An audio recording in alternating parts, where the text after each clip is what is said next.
Bonjour, je vais vous lire ce matin un extrait de l'introduction du livre écrit par Rob Hopkins qui s'intitule « Et si on libérait notre imagination pour créer le futur que nous voulons ?» Introduction « Et si tout finissait bien ?»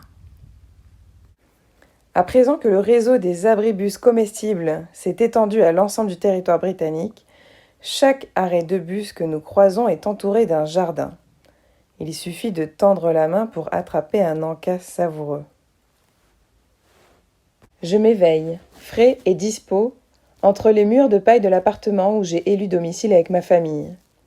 Construit il y a 15 ans dans le cadre d'une initiative locale d'urbanisation durable, le complexe de 3 étages présente de nombreux avantages. Le chauffage ne coûte presque rien, car les panneaux solaires installés sur le toit fournissent toute l'électricité nécessaire, tandis qu'on trouve au sous-sol les unités de compostage des toilettes de tous les appartements. Il est l'heure de réveiller les enfants.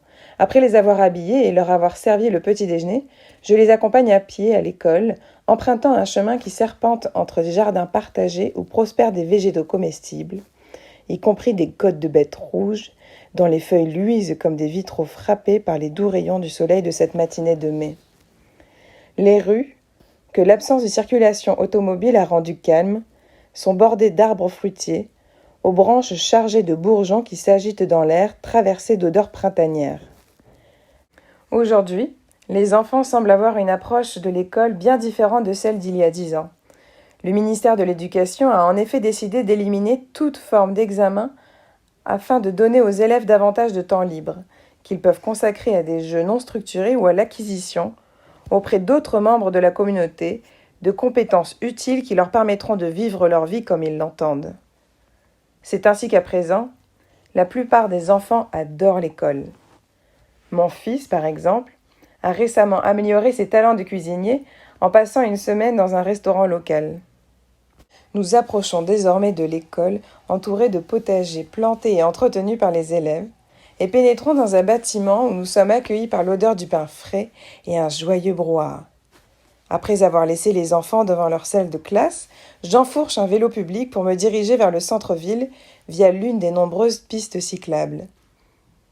Avec la hausse du nombre de cyclistes et le déclin des voitures, la qualité de l'air s'est nettement améliorée, de même que la santé publique. Je m'arrête dans ma boulangerie préférée. Lancée il y a 15 ans avec le slogan « Abandonnez le Prozac, faites du pain », elle s'est donnée pour mission de proposer de véritables perspectives professionnelles à des personnes qui n'ont ni logement, ni sécurité de l'emploi et qui souffrent de problèmes de santé mentale. La boulangerie, dont le toit est équipé d'un potager florissant, met l'accent sur les circuits courts et fait livrer ses produits par des coursiers cyclistes. Avec le soutien de l'équipe de direction, d'anciens employés se sont eux-mêmes lancés dans le commerce un peu partout dans la ville avec un certain succès. Je crois sur ma route l'un des anciens hypermarchés du voisinage. Nombre d'entre eux ont mis la clé sous la porte il y a une dizaine d'années. L'essor de la production alimentaire de quartier et la transition rapide vers les investissements locaux ont mené à la désertion des supermarchés, ce qui a précipité l'effondrement du modèle alimentaire industriel en l'espace de quelques années. Le bâtiment réhabilité sert aujourd'hui de local pour diverses petites entreprises agroalimentaires et accueille un centre de formation lié aux écoles du coin. C'est une vraie ruche. On y trouve un moulin où sont transformées les céréales cultivées dans la région, ainsi qu'une scierie alimentée par la production forestière locale. Des potagers, à l'image de ceux qui entouraient Paris au XIXe siècle, ont remplacé les immenses parkings et fournissent les produits qu'on retrouve ensuite sur les étals des marchés. Je fais un détour par la gare afin d'acheter les billets pour mon prochain voyage. Depuis que les compagnies ferroviaires ont été nationalisées, il y a 12 ans, on ne trouve plus dans toutes les gares du pays les mêmes cafés, chaînes et magasins. Aujourd'hui, chacune d'elles est une véritable vitrine de l'économie locale, avec ses innovations propres et ses saveurs uniques. La nôtre compte 2 fois plus de commerces qu'avant, et elle met en évidence la diversité culturelle de notre communauté. Il y a même une brasserie où on peut boire une bière entourée de cuves en attendant son train. Oh, et les trains sont à l'heure maintenant. Les nombreux étrangers qui sont arrivés ici pendant les périodes de grande migration sont aujourd'hui pleinement intégrés et il serait bien difficile d'imaginer notre ville sans eux. Si cette transition n'a pas été exempte de défis à relever, il ne fait aucun doute que la culture, la générosité et la volonté qu'ils ont apportée avec eux nous ont tous enrichis. J'arrive au bureau. Aujourd'hui, je ne travaille qu'une demi-journée de ma semaine de 3 jours. Adopté dans le pays il y a 10 ans, ce nouveau système, conjugué à la mise en place du revenu universel de base, a permis de réduire de manière tangible les niveaux de stress de toute la population active. On consacre son temps libre à contribuer à des projets communautaires et à profiter de la vie. Certains de mes collègues sont absents aujourd'hui.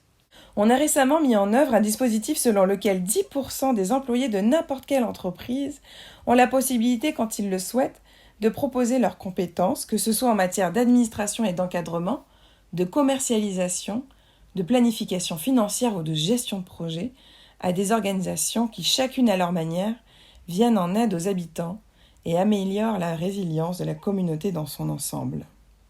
Plus tard, je passe chercher les enfants à l'école et nous flânons jusqu'à la maison, longeant des rues dont les façades sont ornées de belles peintures murales colorées et de mosaïques. De nombreux enfants jouent dehors, un phénomène spontané depuis qu'il y a moins de voitures dans les villes. Par la suite, les résidents ont pris l'initiative d'interdire leurs rues à la circulation de temps à autre. Les plus jeunes peuvent ainsi s'amuser à l'extérieur. Tous les voisins gardent sur eux un œil vigilant, ce qui a été rendu possible par la réduction du temps de travail, puisque les adultes passent davantage de temps à la maison que dans les embouteillages aux heures de pointe. Après le dîner, je me rends à une réunion de l'Assemblée de quartier.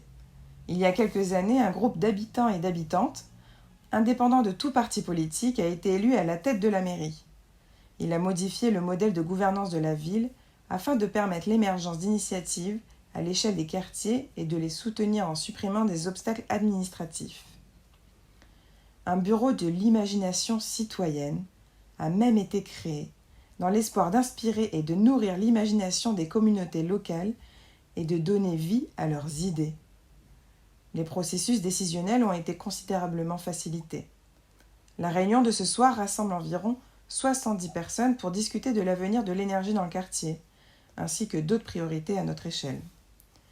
Grâce aux fournisseurs d'énergie coopératifs lancés en 2021, l'essentiel de notre électricité est produit localement et la plupart des habitants ont personnellement investi dans l'entreprise, dont les profits sont bien plus intéressants que des intérêts bancaires.